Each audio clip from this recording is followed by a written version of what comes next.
Fil-Mosta, deputat mexxej Laburista l-Affarijiet tal-Parlament Anġlu Farrugia qal li l-Gvern ta' Gonzi PN falla fil-qasam tax-xogħol.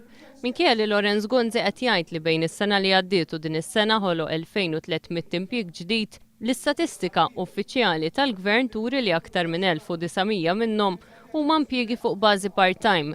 Da minn barra li ntilfu 900 impjieg mill-qasam tas-self-employed. Anġlu Farrugia qal li l-falliment fil-qasam tax-xogħol huwa evidenti anke mill-figuri tal-Kummissjoni Ewropea fejn pajjiżna jinsab fl-aħħar post qabel l-Ungerija fejn jidħol lat ta' dawk li għandhom xogħol. Fir-Rabat id-deputat mexxej Laburista l-Affarijiet tal-Partit Tony Abela qal li l-Partit Laburista għandu relevanza kbira għal dak li qiegħed jiġri madwarna f'pajjiżna. Qal li l-partiti li ilhom għal dawn l-aħħar snin fil-Gvern madwar l-Ewropa kollha huma kollettivament responsabbli għas-saram li għaddejjin minnu miljuni ta' Ewropej li ma kellhomx jaqsmu xejn mad-deċiżjonijiet politiċi u ekonomiċi li ttieħdu. Għalhekk l-unika tama biex is-sitwazzjoni f'Malta titjieb li l-Partit Laburista mill-aktar fis possibbli jkollu tmexxija tal-pajjiż fideh, temm jgħid Tony Abela.